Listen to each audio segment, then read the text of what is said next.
Mi marido murió hace 5 años. O eso creía yo. Lo lloré. Lo enterré. Construí una vida entera sobre su ausencia. Y cuando por fin, después de todo ese tiempo, empecé a sentir que podía respirar de nuevo, descubrí que llevaba 5 años llorando a un hombre que estaba perfectamente vivo. Sentado en una terraza, a 600 kilómetros de casa, sonriendo. Pero eso no fue lo peor. Lo peor fue descubrir quién más lo sabía. Antes de seguir, necesito preguntarte algo. ¿Alguna vez confiaste tanto en alguien que jamás, en ningún momento, se te cruzó por la mente que pudiera mentirte así? Cuéntamelo en los comentarios. Y dime también desde dónde me escuchas hoy, porque cada vez que alguien me escribe desde un lugar que nunca habría imaginado, siento que esta historia, por dolorosa que sea, valió la pena contarla. El día que recibí la llamada, estaba en la cocina. Lo recuerdo con una precisión que me parece cruel. La cocina olía a guiso. Ese olor que Ernesto decía que era el mejor del mundo cuando volvía de sus viajes, y yo siempre le decía que exageraba, y él se reía con esa risa suya que llenaba cualquier habitación. Estaba en la cocina. Sonó el teléfono. Y en menos de 2 minutos mi vida se partió en 2 mitades que nunca volvieron a encajar del todo. Pero aquella llamada no fue la que me destruyó. La que me destruyó llegó 5 años después.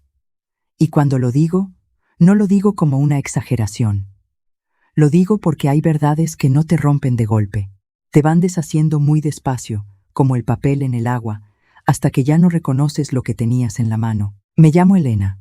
Tengo 71 años, aunque en los últimos 2 he envejecido más que en los 20 anteriores. No por el tiempo, por lo que sé. Nací en un pueblo pequeño del interior, hija de un maestro y una costurera, y crecí creyendo que el mundo era más o menos justo si uno se portaba bien. Esa clase de ingenuidad que no reconoces como ingenuidad hasta que la vida te da una bofetada tan fuerte que los dientes castañean. Me casé con Ernesto a los 26 años. Lo conocí en una fiesta del pueblo de mi prima. Era un hombre alto, de manos grandes, con una manera de mirar a la gente que hacía sentir que cada persona era lo más importante del mundo para él en ese momento. Años después entendí que eso no era un don, era una habilidad aprendida. Pero eso llegaría mucho después. Tuvimos 2 hijos. Marcos, el mayor, que heredó la seriedad de su padre y se hizo ingeniero. Y Claudia, la pequeña, que heredó mi carácter y se convirtió en maestra, como su abuelo. Ernesto trabajó décadas como representante comercial de una empresa de maquinaria agrícola, viajaba mucho. Eso siempre fue verdad, y yo nunca lo cuestioné porque era el trabajo que teníamos y la vida que habíamos elegido juntos.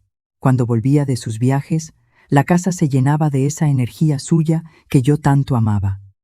¿Fue un buen matrimonio? Sí. O eso creía yo con toda la honestidad del mundo.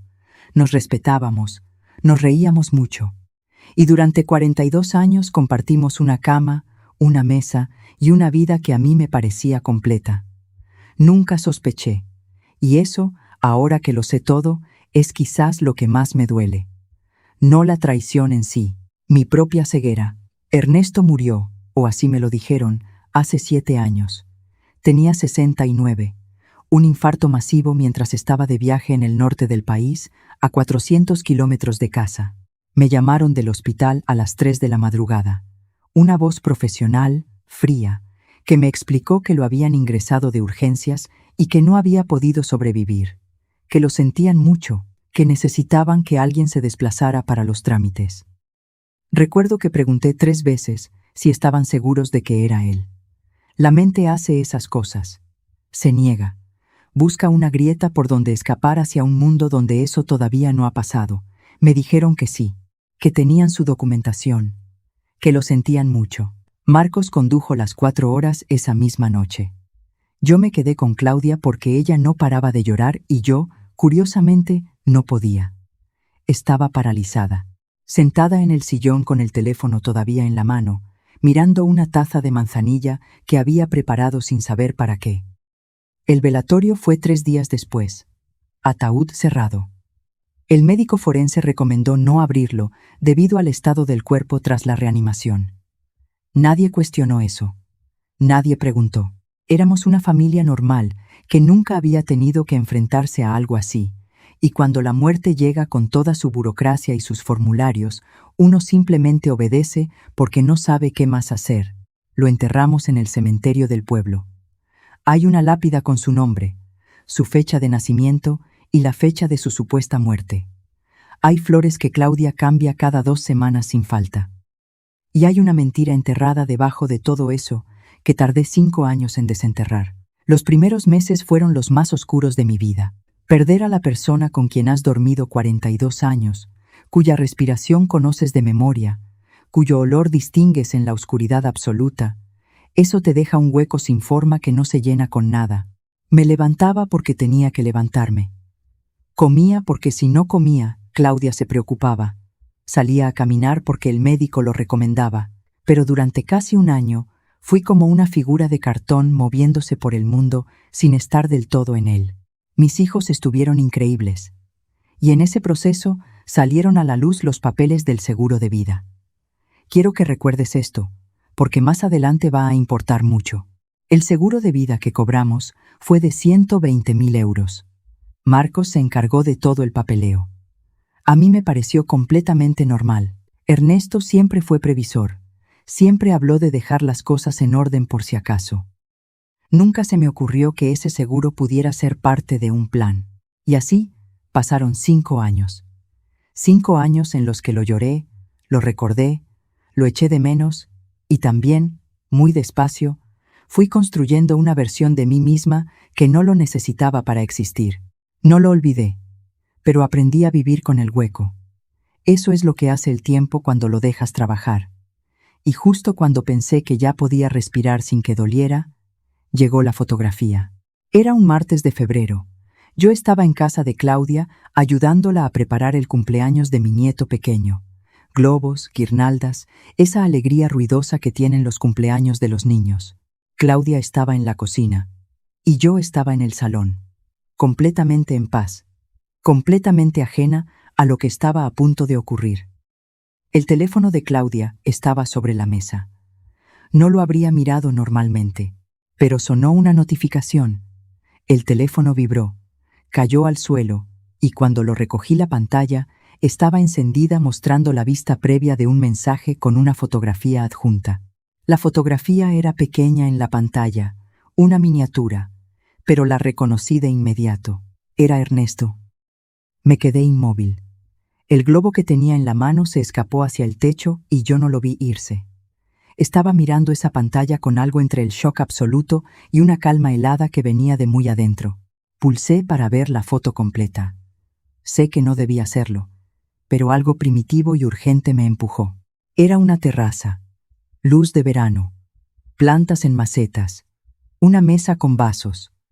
Y en esa terraza, sentado, había un hombre que era inconfundiblemente Ernesto, más delgado, el pelo completamente blanco, arrugas más profundas, pero era su mandíbula, era su manera de sostener el vaso, esa mano grande con el nudillo del índice torcido desde que se lo fracturó en los años 80.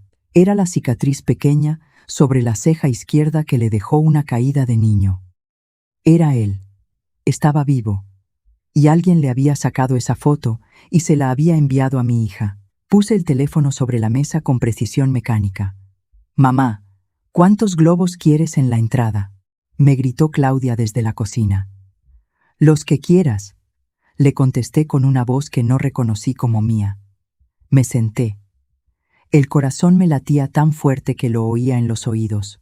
Me dije, puede que sea alguien que se le parezca. La memoria engaña. 5 años de duelo hacen cosas extrañas. Pero la cicatriz sobre la ceja izquierda, eso no era mi imaginación. No le dije nada a Claudia ese día. Pero cuando llegué a casa y cerré la puerta y me senté en la oscuridad del pasillo, me di cuenta de algo que me heló por dentro. Claudia no había reaccionado al recibir ese mensaje. No había salido corriendo al salón. No había dicho nada. Lo había recibido y lo había guardado con la misma normalidad con que uno guarda un mensaje de buenas noches. Lo cual solo podía significar una cosa. No era la primera vez que lo recibía. Pasé la noche en vela. y al día siguiente empecé a investigar. Los primeros días fueron de una confusión enorme. Soy una mujer de 70 años que usa el ordenador con razonable soltura, pero nunca he necesitado investigar nada en mi vida. No sabía por dónde empezar, así que empecé por lo único que sabía hacer bien: observar. Empecé a prestar una atención distinta a Claudia, a sus silencios, a los momentos en que miraba el teléfono con una expresión que ahora reconocía como algo que llevaba tiempo ahí y que yo nunca había sabido leer. No era exactamente culpa, era el peso de saber algo que no sabes si debes decir. Una semana después del Día de los Globos, Claudia me llamó con una voz extraña para preguntarme si estaba bien. Le dije que sí. Me preguntó si había pasado algo que me hubiera alterado. Le dije que no. Hubo un silencio largo entre las dos, un silencio que ahora sé que estaba lleno de cosas que ninguna era capaz de decir todavía. Entonces saqué la caja. Ernesto tenía una caja de cartón en el trastero donde guardaba sus papeles importantes. Después de su muerte, la había metido allí porque no me veía capaz de revisarla. Me senté en el suelo del trastero con una linterna, aunque tenía luz eléctrica. No sé por qué. Quizás porque la frialdad de la bombilla me parecía demasiado clínica para lo que estaba haciendo. Contratos de trabajo antiguos, facturas de hace 20 años, la escritura de la casa, los pasaportes de los años 90, el certificado de matrimonio.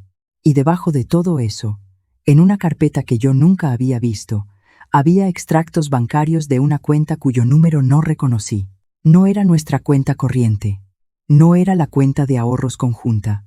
Era una cuenta a nombre de Ernesto solamente, en un banco que no era el nuestro, con movimientos que abarcaban los últimos 8 años antes de su muerte. Ingresos mensuales regulares de entre 800 y 1.200 euros. Retiradas en efectivo, siempre en efectivo. Y en la última página, un saldo de más de 43.000 euros que nunca habían aparecido en el inventario de bienes cuando murió, porque nadie sabía que existían. 43.000 euros en una cuenta secreta. Me pasé esa noche entera inventándome explicaciones inocentes. Dinero ahorrado para una sorpresa, un fondo para los nietos, deudas que estaba pagando discretamente. Me inventé 10 versiones distintas de Ernesto que seguían siendo el hombre que yo creía conocer, pero ninguna explicaba la fotografía, y ninguna explicaba por qué mi hija la tenía en el teléfono y no me había dicho nada. Pero todavía faltaba lo peor. Todavía no había encontrado el detalle que lo conectaba todo. Volví a mirar los extractos con más calma, y entonces lo vi. Algo que había pasado por alto la primera vez. Entre los ingresos de los últimos 2 años antes de su muerte, había 3 transferencias distintas, cada una de unos 5.000 euros, provenientes de una empresa cuyo nombre no reconocí. Una empresa con razón social registrada en una ciudad del sur. Una ciudad a 600 kilómetros de casa. No habría dado importancia a ese detalle si no fuera porque, al buscar el nombre de esa empresa en Internet esa misma noche, descubrí que seguía activa, que había sido constituida hacía 9 años, y que su objeto social era la importación de maquinaria agrícola, el mismo sector en el que Ernesto había trabajado toda su vida. Se me fue el aire. No era una coincidencia. Era una línea directa que unía el pasado con el presente, la mentira con la realidad, el muerto con el vivo. Ernesto no había empezado una vida nueva de repente. La había estado construyendo durante años, en silencio, mientras dormía a mi lado. Llamé a Marcos. No le dije nada de la fotografía ni de los extractos. Le dije que tenía que hacer un viaje corto para cerrar un asunto antiguo de trabajo de su padre. Marcos me ofreció acompañarme. Le dije que prefería ir sola. Y así fue como yo, a los 70 años, sin haber viajado sola en más de 2 décadas, compré un billete de autobús con un cuaderno, ese extracto bancario doblado en el bolsillo y la certeza de que me estaba volviendo loca o de que estaba a punto de descubrir algo que cambiaría todo. El viaje duró 6 horas. Fui con una bolsa pequeña, mirando el paisaje sin verlo, repasando mentalmente cada pieza de lo que sabía. La ciudad era grande, con ese centro histórico de calles estrechas que tienen las ciudades del sur, con mucha luz blanca y una calidez de enero que en el norte no existe. Me instalé en una pensión pequeña cuya dueña no hizo preguntas. Le agradecí eso en silencio. El primer día caminé. Me paseé por el centro como una turista, mirando escaparates, tomando café, observando la vida de una ciudad que no era la mía. Y mientras caminaba, miraba las paredes, buscaba azulejos.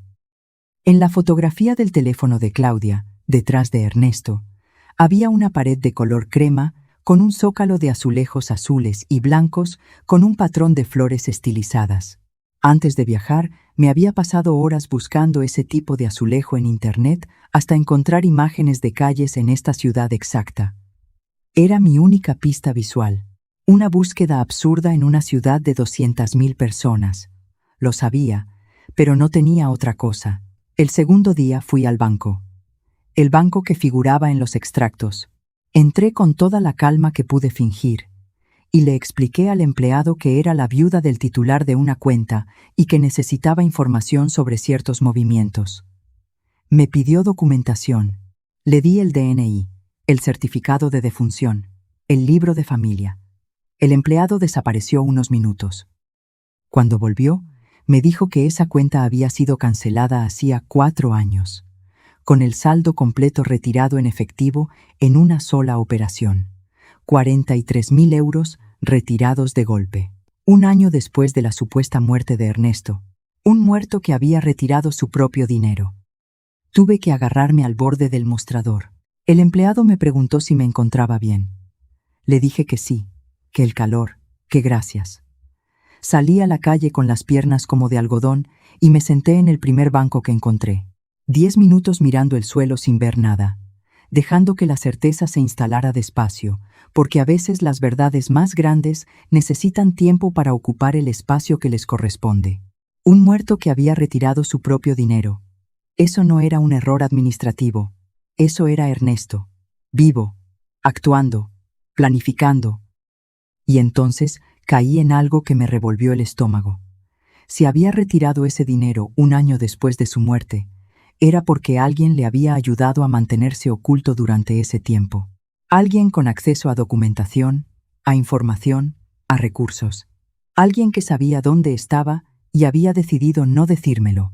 Esa noche, en la pensión, llamé a Claudia solo para escuchar su voz. Hablamos de los niños, de recetas, de cosas sin importancia. Claudia sonaba normal, sonaba como mi hija, y sin embargo yo ya sabía, en algún lugar muy profundo, que aún no quería terminar de aceptar, que ella sabía algo que yo no sabía, y que llevaba cargando con eso sola, en silencio, durante mucho más tiempo del que yo había imaginado. El tercer día encontré la terraza. Estaba caminando por un barrio residencial alejado del centro, con casas bajas y jardines pequeños, cuando doblé una esquina y vi una pared. Una pared de color crema, con un zócalo de azulejos azules y blancos con un patrón de flores estilizadas, que era exactamente el de la fotografía. Me detuve en seco. La calle estaba tranquila. La casa tenía una pequeña verja de hierro, un jardín con rosales, y al fondo, parcialmente visible desde la acera, una terraza con macetas. Las mismas macetas, mi corazón empezó a hacer cosas que no sabía que podía hacer. Me alejé. Volví a la pensión. Intenté comer y no pude. Estuve horas dándole vueltas a lo que iba a hacer. Pensé en llamar a la policía. Pensé en marcharme a casa y pretender que nunca había encontrado nada.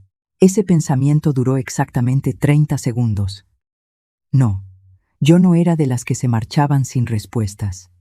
No después de 5 años llorando sobre una tumba vacía.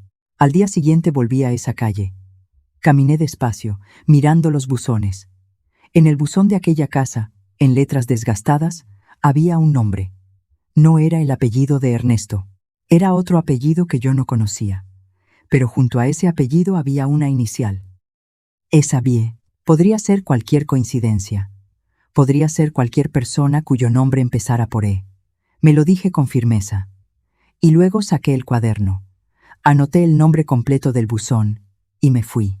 Esa tarde busqué ese nombre en internet. Era el nombre de una empresa una pequeña empresa de importación de maquinaria agrícola constituida hacía 6 años en esa ciudad, con varios contratos registrados, con una dirección fiscal que era exactamente la de aquella casa, con los azulejos azules, y que, al revisar el registro mercantil, tenía como administrador único a un hombre cuya fecha de nacimiento coincidía exactamente con la de Ernesto. Me temblaban las manos. No de miedo, de rabia. De una rabia fría, geológica, que empezaba a crecer desde muy adentro. Porque lo que tenía delante ya no era una sospecha. Era la arquitectura completa de una mentira. Una cuenta bancaria secreta alimentada durante años. Una empresa construida en silencio mientras vivíamos juntos. Una ciudad elegida de antemano. Un plan que no había empezado el día de su supuesta muerte.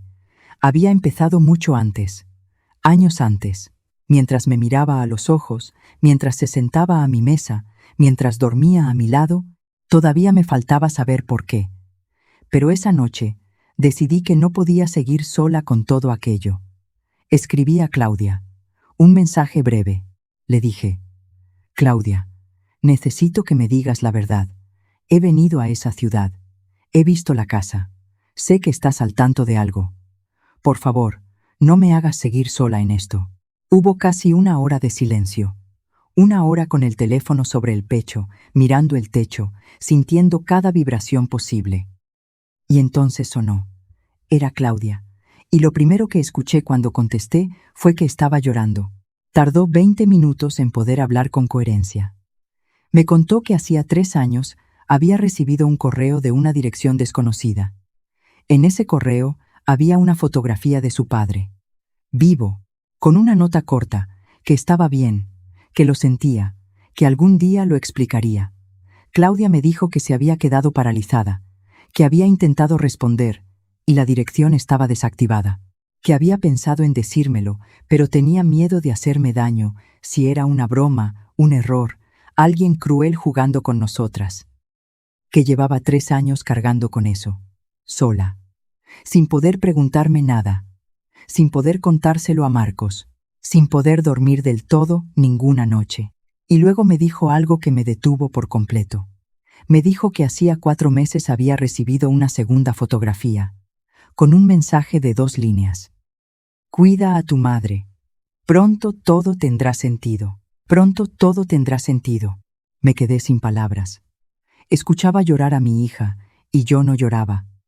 Estaba en ese estado más allá del llanto, donde solo queda claridad. Pensé en los 3 años que Claudia había cargado con ese peso. Pensé en los silencios que ahora tenían nombre, en las miradas que ahora tenían explicación. Mi hija me había estado protegiendo a su manera, sin saber que al hacerlo me había dejado sola ante una mentira que seguía creciendo. Le dije que no se moviera, que yo estaba bien, que iba a resolver esto y que cuando tuviera todas las respuestas hablaríamos juntas. Ella me pidió que tuviera cuidado. Le dije que sí, y colgué. Me quedé mirando la oscuridad de la habitación pensando en esa frase. Pronto todo tendrá sentido. Una frase que un hombre le envía a su hija después de fingir su propia muerte. Una frase que promete una explicación, una justificación. Como si existiera alguna que pudiera estar a la altura de lo que había hecho. ¿Qué historia podía justificar que me dejara sola? ¿Que me dejara llorar? ¿Que me dejara construir 5 años de vida sobre su cadáver imaginario? A la mañana siguiente fui a la casa. Toqué el timbre a las 10 de la mañana, con la mano firme, la espalda recta, la mandíbula apretada. Me había dicho a mí misma que estaba preparada para cualquier cosa. No estaba preparada para lo que vi cuando la puerta se abrió. Era él. Más viejo, más delgado, el pelo completamente blanco, arrugas que no tenía cuando lo perdí, pero era él. Y la expresión en su cara cuando me vio fue algo que nunca, en 42 años de matrimonio, le había visto. Algo que era a la vez terror, alivio y el dolor más absoluto. Nos miramos durante lo que pareció una eternidad. Mi mente hacía esa cosa extraña de procesar algo demasiado grande para procesarlo de golpe. Veía su cara, y veía los 5 años que había llenado de su recuerdo, y los sentía chocar contra la realidad de ese hombre vivo que tenía delante. Y el golpe era silencioso, pero era enorme. Elena, dijo. Solo eso. Mi nombre. Con una voz que era la misma y no era la misma. Ernesto, le contesté. Vas a decirme la verdad ahora mismo, toda la verdad. O me voy y llamo a la policía y cuento todo lo que sé. Se hizo a un lado. Entré. Era una casa ordenada, sencilla, con poca cosa y mucha luz. Fui derecha a las paredes, porque necesitaba saber qué había en esas paredes antes de sentarme. Había fotos de Marcos y Claudia de niños. Había una foto de nuestra boda, la misma que yo tenía en el aparador del salón de casa. Y había fotos de mis nietos, fotos recientes, fotos de niños que él nunca había conocido en persona, que crecieron sin abuelo, y que sin embargo estaban enmarcadas y colgadas en esa pared a 600 kilómetros de donde deberían haber estado. Sentí algo que no era exactamente rabia, era algo más profundo. Era el dolor de comprender que él sí había estado presente, a su manera retorcida y cobarde, en una vida en la que había decidido no aparecer. ¿Cuánto saben Marcos y Claudia?, le pregunté. Me dijo que Claudia había recibido las fotografías, pero nada más. Que Marcos no sabía nada, que no había querido involucrar a los hijos en algo que era entre nosotros dos. Pensé en decirle que nuestra hija llevaba 3 años cargando sola con el peso de ese secreto, que mientras él se protegía detrás de su discreción, ella no dormía. Decidí guardármelo. Ese no era el momento. Cuéntame todo, dije, y me senté. Lo que me contó tardó casi 3 horas. Me senté frente a él con esa calma que a veces da la rabia cuando es demasiado grande para expresarse en gritos. Escuché sin interrumpir casi nada, porque necesitaba escuchar todo antes de responder, antes de hacer lo que fuera que iba a hacer cuando terminara. La historia había empezado, me dijo. Hacía 12 años. En uno de sus viajes de trabajo, había tomado una decisión que parecía pequeña y que resultó no serlo. Sin saberlo del todo al principio y sabiéndolo demasiado al final, había sido intermediario en un negocio de importación de maquinaria cuya documentación había sido falsificada. No era él quien la había falsificado, pero había firmado contratos. Había cobrado comisiones. Y cuando todo empezó a desmoronarse, había quien lo había señalado a él como el responsable principal. Había una investigación judicial. Una investigación que, según él, si llegaba a término, podría haberlo alcanzado a él, podría haberme alcanzado a mí, podría haber supuesto el embargo de nuestra casa, de nuestros ahorros, de todo lo que habíamos construido. Me dijo que había tenido un miedo que lo paralizó durante meses, y que luego había tomado la decisión más cobarde de su vida, aunque en ese momento, me dijo, no la veía así. En ese momento la veía como la única manera de protegernos, fingir su muerte, cobrar el seguro, que yo tuviera dinero, que los niños quedaran fuera, que la investigación encontrara un cadáver en lugar de un fugitivo. Lo escuché todo. Y cuando terminó de hablar, tardé varios segundos en responder porque lo que sentía no tenía nombre exacto. No era solo rabia, era algo más. Era la comprensión de que todo había sido una elección, no una reacción desesperada. Una elección meditada, planificada, sostenida durante años. Mientras me miraba a los ojos, mientras yo le preparaba café por las mañanas, mientras lo quería, ¿pensaste en algún momento en lo que me harías a mí?, le pregunté. Mi voz salió más tranquila de lo que esperaba. ¿Pensaste en lo que significaba para mí enterrarte? ¿Llorar sobre una tumba vacía? ¿Aprender a vivir sola con la mitad de mí misma amputada? Me miró, y en sus ojos vi algo que reconocí a pesar de todo. Vergüenza. Una vergüenza auténtica y profunda que llevaba años viviendo con él en esa casa. Todos los días, me dijo. Todos los días desde que me fui. Pero eso no era suficiente. Y los dos lo sabíamos. ¿Y la investigación?, le pregunté. ¿Qué pasó con ella? Me dijo que había prescrito 3 años después de su supuesta muerte, que los verdaderos responsables habían sido identificados y juzgados, que su nombre había quedado fuera, que en teoría podría haber vuelto hacía ya 2 años. Me quedé muy quieta. ¿Y por qué no volviste? Tardó mucho en responder. Porque tenía miedo de que fuera demasiado tarde, porque había construido algo aquí, porque no sabía si tú todavía me querrías, porque era más fácil seguir muerto que enfrentar lo que había hecho. Más fácil seguir muerto. Di la vuelta a esa frase. La miré por todos sus lados, y entendí, en ese momento, que eso era lo único verdadero que había dicho en todo ese tiempo. No el amor que decía seguir teniendo, no el arrepentimiento que decía sentir, solo eso, que era más fácil seguir muerto, que había elegido lo más cómodo para él a costa de lo más doloroso para mí, que durante 5 años, mientras yo aprendía a existir sin él había elegido no aparecer, no porque no pudiera, porque no quería cargar con las consecuencias de lo que había hecho. Me levanté. Cogí mi bolso. Voy a decirte lo que va a pasar ahora, le dije. Lo dije despacio, con una calma que nos sorprendió a los dos. Voy a volver a casa, voy a hablar con mis hijos, y luego voy a hablar con un abogado, porque hay un seguro de vida que se cobró por tu muerte, y eso, con independencia de los motivos que tuvieras, es un fraude que tiene consecuencias legales. No para mí, que no sabía nada. Para ti. Él abrió la boca. La cerró. Pero antes de irme, continué. Quiero que sepas algo. Construí una vida sin ti que es pequeña y tranquila y completamente mía. Aprendí a dormir sola, a tomar mis propias decisiones, a ser feliz en una escala diferente a la que tú me habías acostumbrado. Y no voy a dejar que lo que has hecho me quite eso.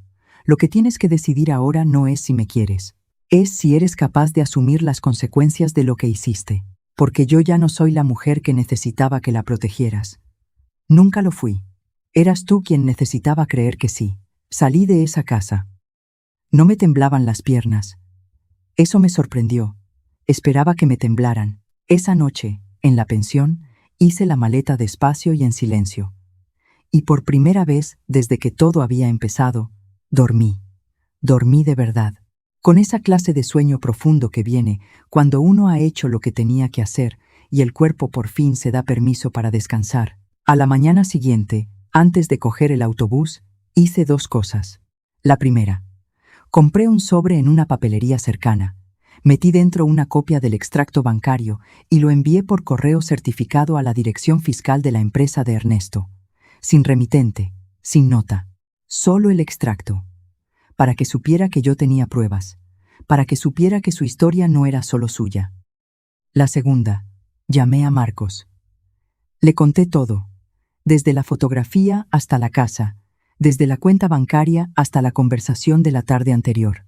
Le conté con voz tranquila y ordenada, como si relatara algo que le había pasado a otra persona, aunque el temblor en la voz de Marcos mientras escuchaba me recordaba constantemente que no era así, que era nuestra familia, que era nuestro padre, que era nuestra vida. Marcos estuvo en silencio mucho tiempo cuando terminé. Luego me dijo, ¿estás bien, mamá? Le dije que sí, que estaba mejor que bien, que estaba, por primera vez en mucho tiempo, completamente lúcida. Las semanas que siguieron fueron difíciles. Marcos y Claudia procesaron la noticia de maneras distintas, como era de esperar. Claudia lloró mucho, y fue sanador verla llorar porque era como si llorara también por las dos. Marcos se puso furioso con esa furia suya contenida y silenciosa, que es más duradera que los gritos, y tardó semanas en poder hablar de su padre sin que la mandíbula se le tensara. Consulté a un abogado. El fraude al seguro era responsabilidad de Ernesto, no mía, porque yo había actuado de buena fe. Me explicó las opciones.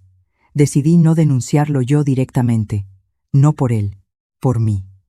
Porque no quería pasarme los años que me quedaban arrastrando un juicio y un escándalo. Pero con el asesoramiento del abogado, contacté de manera anónima a la compañía aseguradora con información suficiente para que iniciaran sus propios procesos. Lo que pasara después ya no dependía de mí. Y eso, también, era una forma de justicia. Ernesto me envió una carta a través de Claudia. Una carta larga, escrita a mano, con esa letra suya que habría reconocido en cualquier parte. No voy a leerla. No voy a compartir lo que decía, porque hay cosas que son solo tuyas, aunque el mundo entero te esté escuchando. Pero sí la leí. La leí varias veces. La guardé en la caja del trastero junto a los extractos bancarios y el certificado de matrimonio. Y no la quemé, aunque hubo un momento en que quise hacerlo, porque esa carta también era parte de la historia. Y la historia, toda ella, incluso las partes que duelen, merece ser guardada. ¿Lo perdoné? Esa es la pregunta que la gente me hace, y la respuesta honesta es que no lo sé. No sé si perdonar es la palabra correcta para lo que siento. Perdonar implica una decisión consciente, un acto de voluntad. Yo no tomé esa decisión. Lo que sí ocurrió fue algo diferente. Dejé de cargar con la rabia como si fuera mía, porque lo que él había hecho era su peso, no el mío. Y yo ya cargué demasiado tiempo con cosas que no me pertenecían. Mis hijos tuvieron su propio proceso con él. Marcos tardó casi un año en poder hablar por teléfono con su padre sin colgarle a los 5 minutos. Claudia fue a verle, sola, unos meses después de todo esto, y volvió llorando, pero con algo resuelto en la mirada que yo no le pregunté qué era. Algunos viajes son intransferibles. Yo no fui, no volví a esa ciudad. Lo que tenía que decirle se lo dije en aquella sala con las fotos de los nietos en la pared, y con eso fue suficiente. Lo que sí hice fue ir al cementerio. Al cementerio de nuestro pueblo, donde está la lápida con su nombre y la fecha inventada de su muerte. Me senté en el banco frente a la tumba vacía, y me quedé una tarde entera sin hablar con nadie, sin rezar nada. Solo pensando en los 42 años que pasé con ese hombre. En las cosas buenas, que las hubo muchas, y negar eso sería otra mentira.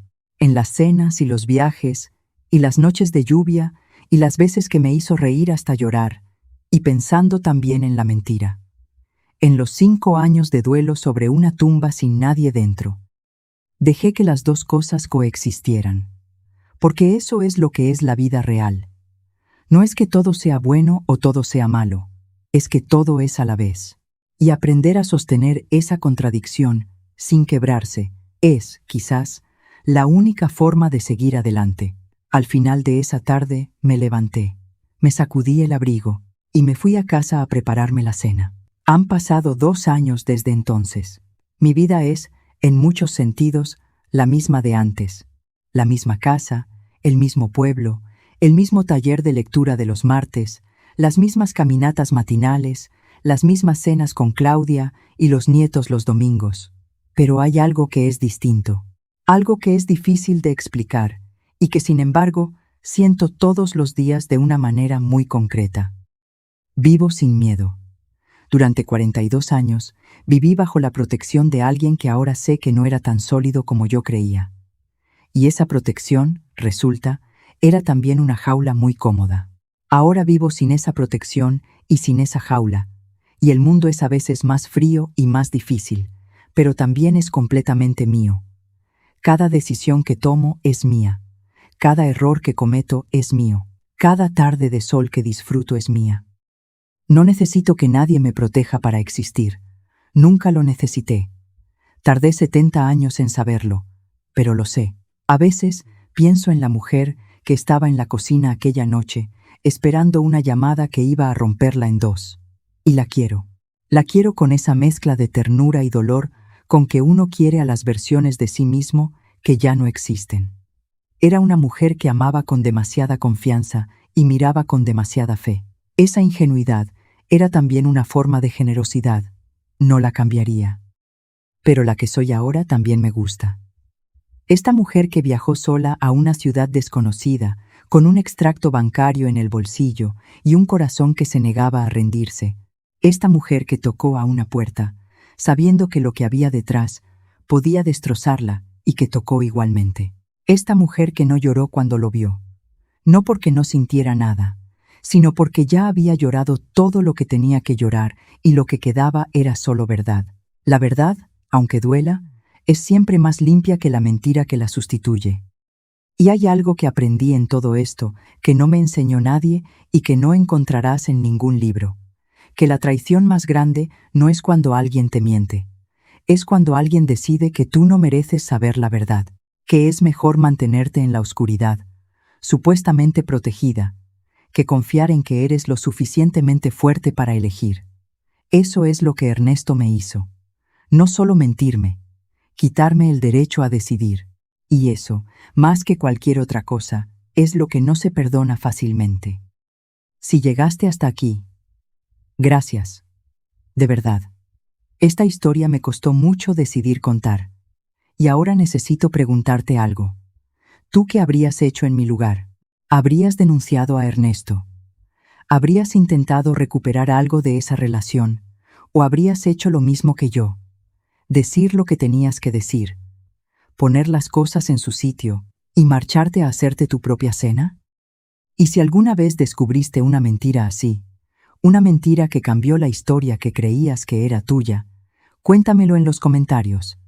No tienes que dar detalles. Puedes escribir solo, yo también, y ya lo entenderé. Cuéntame también desde dónde me estás escuchando. Cada vez que veo un comentario de un rincón del mundo que nunca habría imaginado, siento que esta historia sirve para algo, que no fue en vano contarla, que vale la pena que las verdades, por dolorosas que sean, salgan a la luz. Hasta la próxima historia.